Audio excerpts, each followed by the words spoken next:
Tout avait commencé ce matin-là, alors qu'il arrivait au bureau un peu en retard, comme à son habitude, portant son sac à dos usé et le café encore chaud dans une main tremblante. En traversant le vaste open space, il remarqua que la porte du bureau de son patron, habituellement fermée, était entr'ouverte. Curieux, il jeta un coup d'œil à l'intérieur et aperçut, sur le grand bureau en bois massif, une photo encadrée qui n'y était jamais auparavant. Il s'approcha doucement, sans faire de bruit, attiré par l'image en noir et blanc qui semblait dater d'au moins 20 ans. Une femme jeune, radieuse, serrée dans les bras d'un homme au visage familier, un homme qui lui ressemblait étrangement. Ses traits, ses yeux, même le sourire, c'était comme un écho de lui-même. Un mélange d'étonnement et de confusion le submergea. Il connaissait cette femme, c'était la femme de son chef, celle qu'il croisait chaque jour dans les couloirs, toujours élégante, froide parfois, et mystérieuse. Cette photo dégageait une intimité troublante, une histoire cachée. Son cœur battait plus vite alors qu'il posait délicatement la photo face contre le bureau, se demandant si le chef saurait qu'il avait vu cela. Pourtant, ce n'était pas la peur qui l'immobilisait, mais une curiosité fébrile et l'envie de comprendre. Quelques heures plus tard, alors qu'il rangeait des dossiers, la femme de son patron passa près de lui, le regardant droit dans les yeux avec une intensité qui le fit frissonner. Elle lui murmura d'une voix basse, presque inquiète, qu'elle voulait lui parler, à huis clos, loin de tout regard. Sans pouvoir dire non, il accepta. Ils montèrent au dernier étage, là où un petit salon réservé au cadre supérieur leur offrait un refuge discret. Elle s'installa, prenant une profonde inspiration, et commença à raconter une histoire qu'il n'aurait jamais imaginée. Elle lui expliqua que l'homme sur la photo était son frère jumeau, un secret soigneusement gardé de tous, y compris de son mari, le patron. Ce frère, disparu mystérieusement lors d'un accident tragique à l'adolescence, lui avait laissé un vide immense et une douleur muette. Mais la vérité la plus troublante, c'était que ce frère, en vérité, ressemblait à lui. Elle avait trouvé en lui, ce jeune employé silencieux, une réminiscence de cette vie perdue, une seconde chance peut-être, un miroir vivant d'un passé douloureux. Elle voulait lui confier qu'elle avait besoin de son aide pour affronter ce passé, pour lever le voile sur des mystères qui pouvaient mettre en danger la fragile harmonie de leur vie actuelle. Jour après jour, ils se rencontrèrent en secret, échangeant des fragments de souvenirs, des confidences et des silences lourds de sens. Lui, bouleversé par cette révélation, se sentait tiraillé entre la loyauté envers son patron et l'empathie pour cette femme qui, en vérité, lui semblait bien plus proche qu'il n'aurait jamais cru. Il découvrit peu à peu que cette histoire de jumeaux cachés, de disparitions inexpliquées, et de liens familiaux tissés dans l'ombre, touchait aussi sa propre existence de façon inattendue.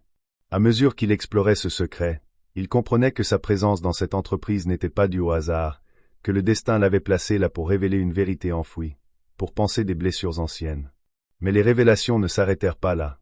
Un soir, elle lui confia qu'elle avait retrouvé des lettres, des documents qui prouvaient que son frère n'était pas mort dans un accident, mais avait été victime d'une trahison, peut-être orchestrée par leur propre famille, pour protéger des intérêts puissants. Cette découverte bouleversa leur vie à tous deux, et les plongea dans une quête dangereuse où confiance et mensonges s'entremêlaient. Il se retrouva au cœur d'un labyrinthe où chaque vérité dévoilée ouvrait la porte à de nouveaux mystères, où le visage de son patron, si sûr et implacable, se fissurait sous le poids des secrets. Ensemble, ils durent affronter des ennemis invisibles, des regards suspicieux, et surtout leurs propres démons intérieurs. L'histoire de la photo devint celle d'une renaissance, d'une alliance inattendue entre deux âmes blessées qui cherchaient à réécrire leur destin.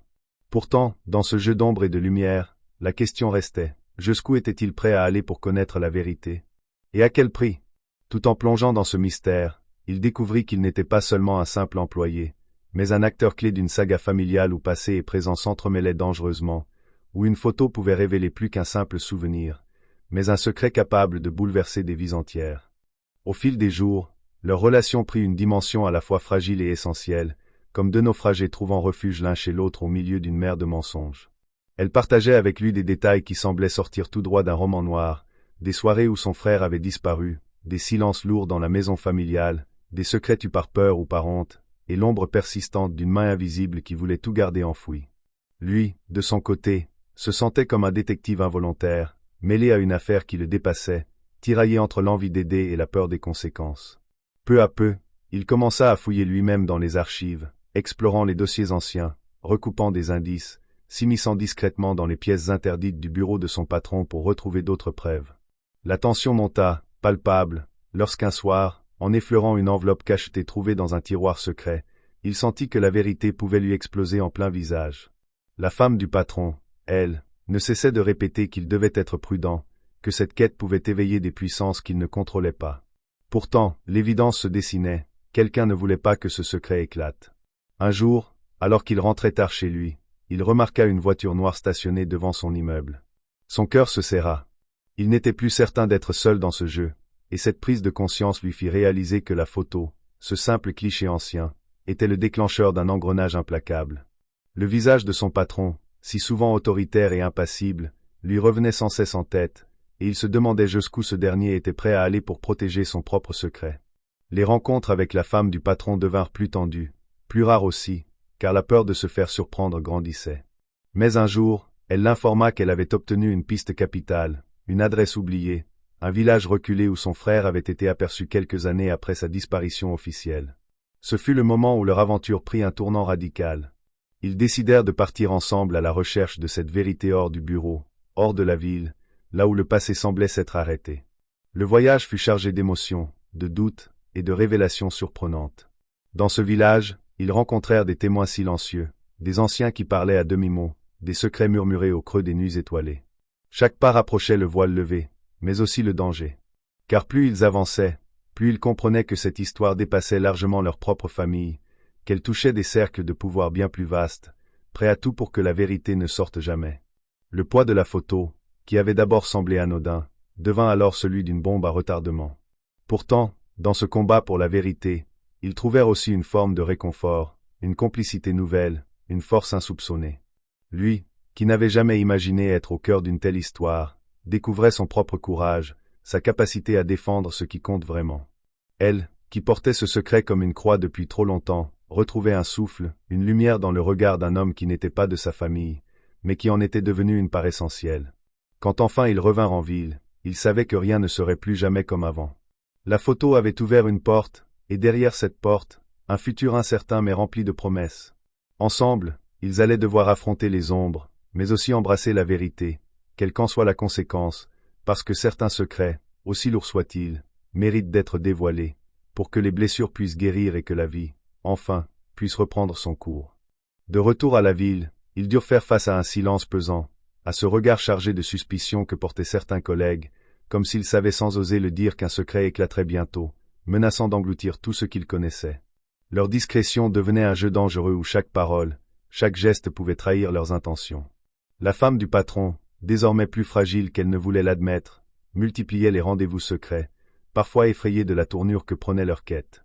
Lui, quant à lui, sentait grandir en lui une responsabilité lourde, comme s'il portait sur ses épaules le poids d'une vérité capable de faire vaciller un empire. Un soir, alors qu'ils examinaient les documents retrouvés dans le village, ils découvrirent une correspondance cachée, une lettre datée d'il y a des années, qui dévoilait une sombre alliance entre des membres influents de la famille et des acteurs extérieurs, impliqués dans la disparition du frère. Cette lettre fut comme un éclair dans la nuit, révélant que leur combat n'était pas seulement personnel, mais politique, un affrontement contre des forces prêtes à tout pour préserver leur pouvoir et leur image. La peur les guettait, mais aussi une détermination nouvelle. Ils décidèrent alors d'impliquer une personne de confiance, un journaliste d'investigation discret et réputé, capable de leur offrir une voix et une protection. Ensemble, ils mirent en place un plan pour dévoiler ces secrets enfouis sans s'exposer trop vite, conscients que chaque mouvement serait surveillé.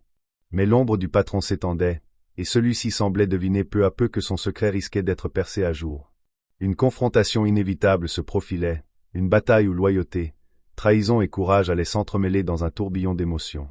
L'homme se surprenait à ressentir de la compassion pour ce patron qu'il avait toujours vu comme un obstacle froid, mais qui cachait lui aussi ses blessures, ses failles. Leur destin se croisait désormais d'une manière qu'aucun d'eux n'aurait pu imaginer, un lien complexe tissé par le passé, les secrets et la vérité. Dans ce jeu d'ombre, la photo, si simple au départ, devenait le symbole d'un combat plus grand, d'une quête pour la justice et la rédemption. Ils savaient que le chemin serait long, semé d'embûches et de sacrifices, mais aussi que la vérité, une fois libérée, pouvait changer non seulement leur vie, mais celle de beaucoup d'autres, comme une onde qui se propage, impossible à arrêter.